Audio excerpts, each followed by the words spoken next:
Welcome back to another episode of Coming Clean with Indy Lee. I'm your host, Indy Lee. In today's episode, I sit down with Ty Hiss. Now, Ty is the founder of freshest, a modern gifting company that's focused on floral delivery. And their mission is really to be able to enable you to buy flowers or send flowers in 5 clicks or less. But what's fascinating is they really are curating their assortment so that they can ensure that they are sending the freshest flowers with the least amount of waste. And the mission behind this is just so inspiring. I cannot wait for you to meet Ty.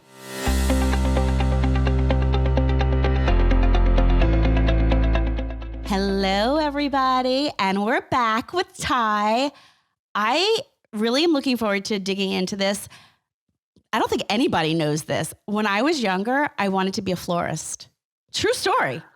Like, that's what I loved. By the way, I can grow flowers like to nobody's end. Like, you know, I have a very large greenhouse in my backyard, but I don't know how to arrange them. So I cannot wait to talk about the flower business and everything.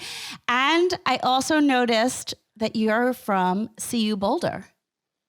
I am. Go Go Buffs. Buffs. Yes. I know. My son's a senior there now and loves it. And I have a feeling that he's not coming back. You know, it does that to people. If you have a chance to live in Boulder, Colorado for 4 years, you take it, right? Yeah. I mean, and you're still in Colorado, correct? Yes. We're headquartered in Denver, Colorado. And CU Boulder is actually where I met my husband, who is a founder at freshest as well, and my college roommate, Kirby, who's our chief creative officer and also a founder. So it really brings people together. And I'm telling business. you, I know. Anna, who is our head of international, she's also from CU Boulder. So I'm a big fan. I'm so glad your son is there. What a fun experience. Oh my God, he's loving we'll it. have to meet Despite up for the a pandemic. game or something. Oh my God. Right. Yes. I know. Now I've got 2 rivals. My daughter's at Penn State. So we've got 2 Div 1s going at it. So I'm like, you should hear the talk. I'm sure. Oh, it's a split house. Absolutely. You know, I think it's all fun. Okay. So really fun. Before we go into like what makes freshest so unique and the business itself, I always start with why, because I feel that everybody's genesis story is very different, but it's usually like this pivotal moment, or it's either like something that becomes like truly ingrained as a passion or a pain point, and then it becomes someone's purpose. And I know for you, that leap into starting this is a very special moment, right? And I'd love for you to talk about like, how did this start? Because you were not planning on going into this. This kind of happened to you, correct? Yes. Please share. I fell into the world of florals, I guess, if you will.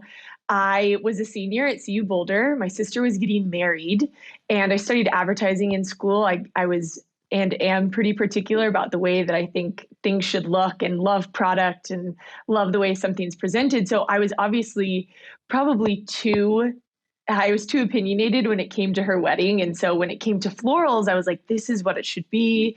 And she reached out to a couple different floral designers and got 2 really amazing quotes. One was really expensive, but an incredible design and an incredible florist. One was more affordable, and she liked the florist, but ended up going with that florist just to, I guess, stay in budget. Yeah. So after realizing that gap in the market, I was like, I can do this. I'm going to be that middle market, the florist and the floral designer that brides can share their vision, that they can totally trust, and I can take it and run with it. So I went down, I got flowers from a wholesaler that you didn't necessarily need a reseller's license to get flowers from, arranged my first bridal bouquet, and my then boyfriend, now husband at the time, took photos of the bouquet. And the next day I was in business. Oh my gosh. Right? Yeah. That's it was crazy. Insane. That is probably one of the fastest business leaps I've ever heard of. Yes. Did you know anything about flowers?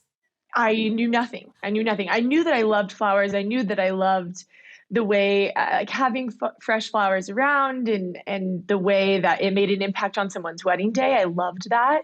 and just figured that I would learn on the job, and really did.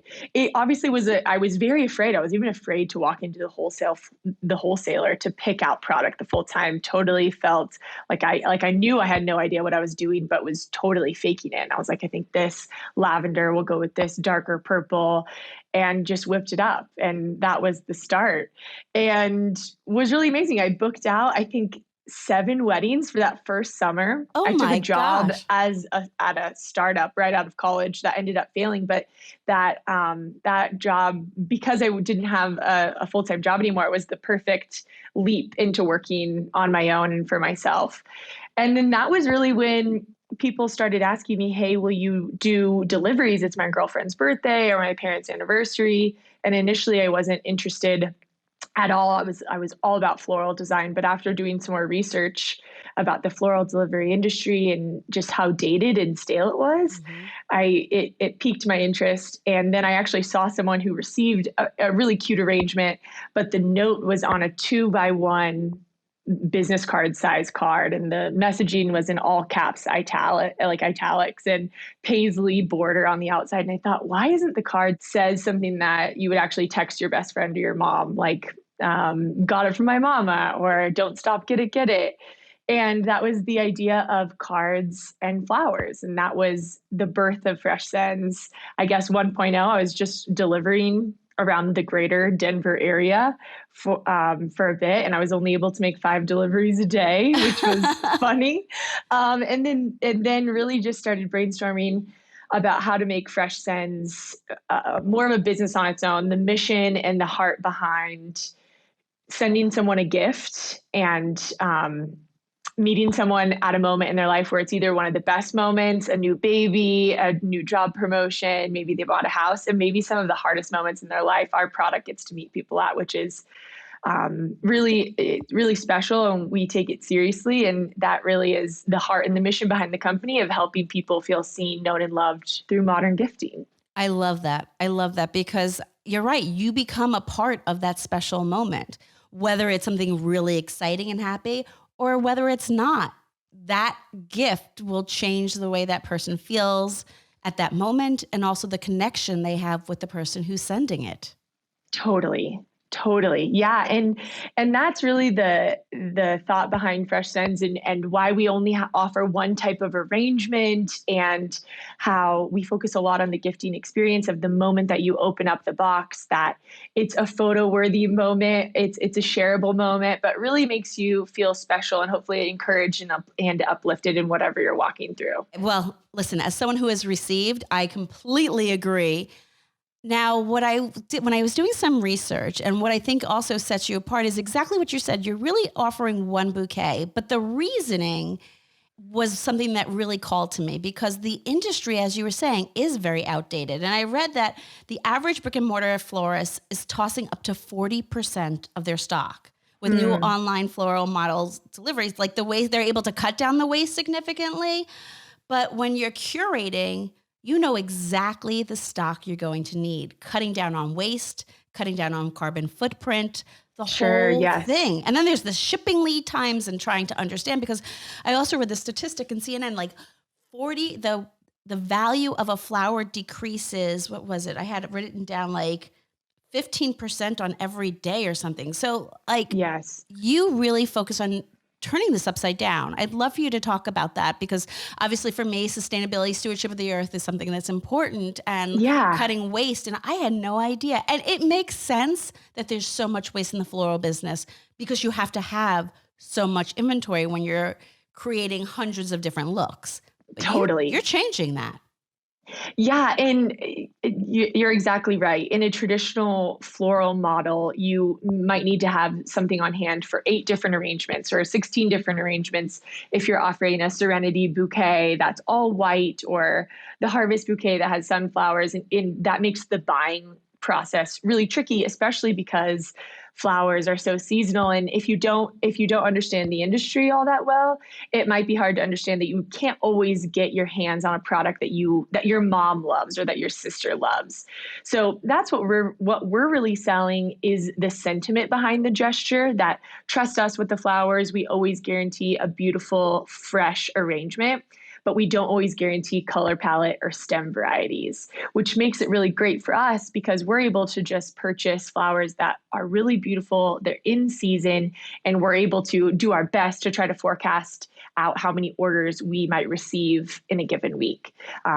So yeah, you're exactly right. It makes it so that we go through all of our product every single week, which is great for us. There's not lots of waste and tossing of flowers, which obviously is so sad.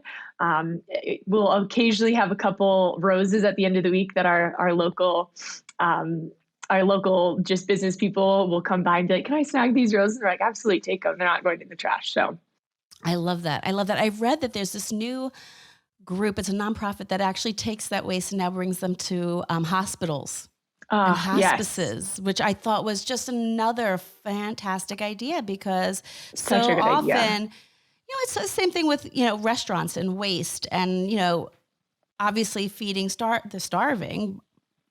But with flowers, I mean, if they're just sitting there and going to waste, when you can really change someone's day. It really does change someone's day. That's why I've always loved flowers and why I wanted to when I was really young. I used to work at a florist. I mean, when I say work, I mean like I would like staple the card. I was young, but I love that smell, the freshness.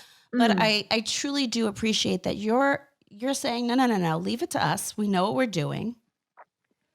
But we guarantee the freshness. And you're really cutting down that supply chain and that time, which means you're able to give the freshest flower because you know exactly what you're going to send. Yes. How did you learn this? I mean, obviously you learned on the job, but that's a lot. I mean, every flower is different. Yes. Oh my gosh. The floral industry in general, not only are you completely at the whim of Mother Nature, you deal with tons of supply chain issues just trying to get the product to wherever you're at. So obviously we're headquartered in Denver, Colorado. All of the product comes into our warehouse on Sundays, and on Wednesdays we also get more product in, but that means that it's designed, packaged, and shipped the day before your recipient receives it. Wow. So there's a lot of working fast to try to make sure that it is up to quality standard. Flowers get shipped. They're not shipped in a water source. They're shipped dry. So the flowers have to have time to drink up. Then you process the flowers, then you design, then you package and ship out. So there's obviously some things that can go wrong in that journey. But it's really been an evolution of the business. So from me hand delivering in the car to figuring out, do we want to offer two different types of arrangements? One that is a color palette for a month, and then one that's more of a wild card. It's been a slow evolution, and it's been really interesting and encouraging to hear our customers not have complaints about, oh, but my mom's favorite flower is a peony. Why can't I get peonies? But just that the Fresh Scents aesthetic remains the same week over week. So people know what they're getting, even though they don't know the exact ingredients or color palette. We always post our bouquet on Instagram as well every week, so you can see what the overall look is going to be. Mm-hmm. But just setting our customers' expectations up so that they're not like, oh, but my mom doesn't like orange, so that they have better expectations going into it of what they're buying. No, I love that. And it's very much like the farm to table movement, right? It really is. It's seasonality. This is what's in season. Peonies don't grow naturally in October. Right. So, right. And if I'm going to have to ship it from somewhere or et cetera, maybe it's not grown optimally, et cetera. And so you're guaranteeing that someone is getting the freshest send. Right. Exactly. Yep. And so there's, I guess, that business model of AAA. You give people options, but not too many options where they're overwhelmed. We sort of take that same approach. That's why we offer the custom cards for any occasion. So, and that's really where you get to choose, and you get to write a personal message on the back that we handwrite for you. So you get to express all the sentiment behind the gesture in that moment and get a little bit more of a personal choice then. Right. Absolutely. Because let's face it, it's the flowers plus the card. I mean, what you're writing and that connection that, hey, I see you, I feel you, I'm here for you, all those things, or happy birthday and it lasting. I was like, my gosh, these flowers, I've never had a bouquet last that long that I've ever had sent to me. I That's was like, so good to wow, hear. this is impressive. And I started to do a lot of the research. I'm like, okay, this makes sense. This makes sense. Do you Totally. work with just a set amount of farmers that you've gotten to know over the time? Yeah, so we're always looking to expand our relationship with farms just because different farms will focus on a certain type of variety. So we're always looking to expand. We have a couple great relationships down in Ecuador where we get our staples. So like roses and chrysanthemums and ranunculus, items like that that we I love love to use over and ranunculus. over again. Oh, they're the best. And then we have a couple farms in California where we typically get all of our greenery from. So it's a working relationship that changes over time, but we're always looking to expand. Got it. Okay, so the pandemic, it had an impact on everybody, certainly, certainly for us. Right. I mean, but seriously, people are saying just shipments alone. I mean, there was a time when you just didn't know when products were going to arrive because people could not be, workers could not be there because of everything Yes. going on, et cetera. And it really upset and turned the supply chain for everybody, upside down, and certainly for those in the DTC as well as the wholesale business. I was just curious, how did it impact your business? And like, what did you do to overcome it? Yeah. So I, we launched Fresh Sends in November of 2019. And I think that the very first case that was ever documented was on the day that we launched the business. So November, end of November. Yes, I believe it was in Seattle. I was in the airport during that, at the Seattle airport. I was like, great. Wild. Wild. So we were truly a COVID business. And on one hand, the pandemic has been great for us just for growth because people can't get together in real life or couldn't get together in real life. So they wanted to celebrate and touch people's lives with a gift. So that worked out really well for us. But of course, mostly with the flower supply industry Yeah. and just being able to get the flowers that you needed and in a timely manner. Of course, it was one of the biggest hurdles. When the pandemic first hit, growers stopped planting what they would typically plant because there was so much unknown. Yeah. So then right now, come harvest time, that's when there's major shortages of flowers. So I don't, it's kind of just flower industry knowledge, but Mhm. weddings, especially like white roses, white garden roses, those lighter color tones can't be found. And also prices are astronomically high. Yeah. So what would typically be a dollar stem is a $5 stem or a $7 stem, which is a lot of people don't know. So then they might be questioning why are prices going up. We haven't raised any of our prices because our farms have worked really well to try to keep costs as low as possible in these crazy, the classic unprecedented Mhm. times. But it's been great to work through those challenges and figure out how to still continue to grow a business regardless of the Yeah, adversity. it's so true. I don't think people realize the amount of time it takes between seed and bloom and then harvest. Yes. And when an unknown, you don't want to go ahead and plant an entire harvest and cultivate and take care of it when you just don't know what's going to be happening in the world. So I never thought Yes. about that part of the supply chain. I was thinking more about my gosh, shipping delays, and you don't want to nobody wants to receive a beautiful bouquet of dead flowers because it's been in Right? transit for 2 weeks. But I didn't Yes. think about the supply chain of getting the actual quote unquote ingredients together. Yes, of course. Like with shipping, we face challenges every day because we ship everything with priority overnight shipping, and Hmm. ideally the flowers should only be in their box for around 24 hours. It makes it really tricky if a plane is delayed or if a vehicle, it turns out that vehicle is stuck on the side of the road and there's a fresh send on there and then it's not going to make it to their Yep. mom's birthday. Yep. So, and that's tricky. And of course, we empathize with our customers so much because, from a shipper's point of view, we want it to arrive on that specific date because there's been put all of that labor into I know, designing of it and course. executing it. And so, I think that will always be a struggle in getting things delivered on time and on a specific date. Overall, our shipping partners do a really good job, Oh, 98% of the time. yeah. I mean, my hats off to those. I mean, for me, they were also part of and still are part of essential workers.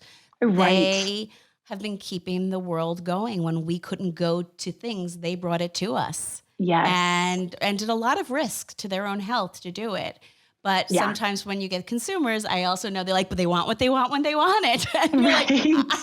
I can't drive it to you. Yes. You're like, you better get it here tomorrow. But you got to love that they want it so badly. And I always like, okay, Right. I see that cleanser is really important to you. And like I feel for, I know. And we're You're like, I part of, love it as well. yeah. And we are part of this immediate gratification society. And so when you Yes. place an order such as flowers, you want it like, okay, well, is it going to be there tomorrow? Same thing with food. Yep. Same thing with food deliverers. We had for Christmas, last year we ordered a bunch of seafood and it sat in FedEx for 5 days. So we tough. ended up having pasta for Christmas. And by the way, it didn't really matter. Right. But I'll never forget when the box got to us, we're like, yeah, we're not accepting that. Yeah. You're like, actually just take it back. Dispose. I don't want to know what I'm going to open this up to. I can't imagine the smell, right? Oh my gosh. But you know what? It's just, this is the point we're into. So I thought it was so interesting and to hear how you guys are managing it. Okay. So I truly believe that it's our ability to learn through our mishaps, right? Our successes are successes. So how much you're going to learn from it. What would you say is one of your biggest missteps, and what valuable lesson did you learn, and how did you overcome it? Yeah. It's such an interesting question. I know. I was like, I want to go deep on this one. Yeah, I love it. We at Fresh Sends, we make missteps on a regular basis. I make missteps on a regular basis. If I had to pinpoint maybe a major, maybe not even a misstep, it's just you're as you're building a business, you're trying to figure out what is the right next step to take. So this was kind of more of on an operational side. So we started the business in my husband and I's 800 square foot duplex. We moved out of the duplex, moved in my sister's basement, and we operated out of the living room and what used to be the dining room, and the bedroom turned into the office. But we needed more space as we were trying to get more product out the door. Obviously, it's very tight in there. So my husband had a connection with a guy who owned an old semi-repair warehouse, and we moved into this massive 6,000 square foot warehouse that was the dirtiest thing ever. It was such a juxtaposition of flowers and oil on the ground. It was kind of bizarre. And my dog would come to work with us every day, and she was gray by the end of the week, which was so fun. She got a bath every week, but it was analyzing if that was the right step to take. Of, do you wait and find something that's a better fit, or do you just keep going, trying to be like, this is the best option for us at this time? I think it's a huge part of being an entrepreneur is being able to make the not so great situations work for you, and just leveraging that to continue to make progress day by day. So if I had to go back and do it all over again, I'd be like, we're not moving in here. Let's keep looking. This isn't going to be a good place for us to grow. It actually may slow us down a bit because there's so many factors that are just not good working conditions. Right. However, it was just the three of us, my husband and our other co-founder. It was just the three of us working in there, but it was just tough times. So I think in hindsight, it's always 2020. You can't go back, and it's a huge part of the story now. It makes us laugh. But I think it's just maybe being able to slow down and trying to see just past what is the immediate hurdle. That's a great piece of advice. It's always like the immediate and the urgent, kind of those two things that you're weighing. What do I tackle first? Every day. I totally can relate. And the reason why I asked the question is because I know so many people, so many founders like to listen to this, or, budding entrepreneurs. And I want them to know it's not always sunshine and lollipops. Like, we go through these times where we're questioning what we're doing, but you get through it. You get to the other side. If you know this is your purpose, you're going to figure it out. And it's okay to have these missteps. And the reason why I call them missteps is because I hate the word failure. Yeah. Failure has such a negative connotation. And yet that's where we learn the most, is when we fall. Because we pick ourselves up and we're stronger. Totally. And that's why I love to ask the question. I think that's such a good question. I was listening to a podcast the other day. I don't remember who said it, and I'll probably remember by the end, but they said entrepreneurship is like boxing. It's how hard you can get hit without getting knocked out. And I was like, that is so That true. is so true. It's so true. I was like, what am I, a glutton for punishment? I keep getting up. It's like, we used to well, I'm going to age myself. There used to be this clown punching bag and it would go down and then it would pop back up. Yes, And that is exactly it. No matter how hard you get hit, you're going to pop back up and you're going to make it happen because this is your mission. Yep. I love it. Okay. So for those entrepreneurs out there listening, what is the one piece of advice that has been your North Star and has kept you going? I think the advice that has kept us going is just being committed to the day by day progress. So, and it's been amazing to see, we're coming up on our 2-year anniversary birthday of Fresh Sends. And I was thinking about how our work has changed over time. And if I look back, a lot of our days look really similar. And some days feel like you're making no progress at all. And then there will just be one day where everything feels like it's clicking. And the work isn't wildly different. So I think the piece of advice is continue to put in the day by day work, make those steps towards progress. It's inch by inch, but you'll look back over time and you've made massive progress. So it's that beautiful daily step. Thank you. That's beautiful. And you know what? I don't think that just applies to entrepreneurship. I think it's just life. Sometimes we don't realize it, I had this conversation with my best friend last night because I'm turning 50 on Sunday. Congrats. Happy birthday. Thank you. You need another Fresh Send. I'm not going to say no. So, listeners out there who's going to send this to me. So I was saying, my gosh, what's next and whatnot. She goes, look at where you came 10 years ago.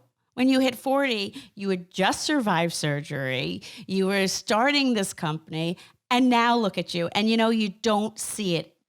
But when you then take a step back, and I'm like, oh yeah, we're in how many countries? How many stores? Like, okay. But you don't see it. It's like you blink and your child's 21 years old, but you still see them as baby. It's the same. It's the same thing. So I truly think those words are incredibly poignant and beautifully said. Okay, so my last question is, how do you recharge? How do you stay present? Yeah. Oh, wow. That's such a good question. I get to work with some of the best people around. It is the biggest blessing in my life that I get to work alongside my husband and one of my best friends every day and build a business alongside them. So honestly, I'm so fortunate that coming to work feels like recharging oftentimes to me. And I'm so grateful for that. And obviously work is hard. Oftentimes it's still work, right? Even if you feel incredibly driven and there's tons of purpose behind it. So I truly do feel recharged oftentimes going home and so inspired and encouraged by them. But I think outside of work, something that I just do have little moments of gratitude of what went well today. And I literally wake up in the morning saying, today's going to be a great day. And those words recharge me. And it's almost like self-talk, talking to yourself. 100%. And it's in those tiny moments. It's nothing crazy. Like I guess it can be in walks, like a walk really recharges me. It's nothing crazy like a facial once a month or anything major self-care, but really just those self-talk moments of speaking life into my life and in the business. And I think that really does transform your daily mindset. It's called affirmations. And I'm a big proponent of that. Somebody who's been meditating for 6 years every morning and every night and been a practicing Buddhist for over 21 years. Those affirmations and those things that you speak to yourself and to the universe, they're heard. They're heard by yourself. There's so much chatter in our heads. Yes. That to wake up and say those words to put you on that path for the rest of the day is incredibly powerful. Not just for you, but for the people around you too. Yes. Oh, so true. I am so uplifted. Okay. Any news you want to share? And please tell everybody how they can find you. Oh, yes. So Fresh Sends is on Instagram and TikTok at just Fresh Sends. Give us a follow. Freshsends.com is where you can place an order. We say you can easily send flowers in 5 clicks or less, so it should take about 5 minutes. My Instagram is Tiger Hiss. People always ask me if my full name is Ty. It is, in fact, Ty, but I joke that my middle name is Gur. It's not, but that's the running joke. I love it. Um, and the most recent news is that we launched our community called The Get Together. It's a monthly newsletter, a weekly encouraging text, and a monthly guide on how you can get together with the people in your life. And we're really just trying to have a community it's the community arm of Fresh Sends and encouraging people to be connected. It's tough. There's a loneliness epidemic in this world, and Fresh Sends is seeking to be a small antidote in that of delivering tangible encouragement, but also we want to encourage people to just be in community. And so you can subscribe to that on our website under the community tab. I'm doing it right after this. I love the idea Amazing. of a text too. I'm like, all right. Do you know, every morning for the past 12 years, my best friend and I text each other GMS for Good Morning Sunshine. And I love that you're doing weekly texts of that, because it is about creating community and it is about lifting one another up. When you're right, loneliness is a pandemic that we are facing as a society, despite how connected we are digitally. Exactly. Yes. Well, thank you for being a part of this antidote. Thank you. I'm so grateful. And this has been awesome. I'm uplifted. Oh my gosh, me too. This is the best. I love it. Thank you for joining me today. Absolutely. Thanks so much. I hope you enjoyed our recent episode. As always, if you have ideas for upcoming guests or perhaps new topics, please feel free to email me at comingclean@indylee.com. That's comingclean@indylee.com. And if you liked what you hear, please subscribe. And of course, always love to hear a review. See you next time.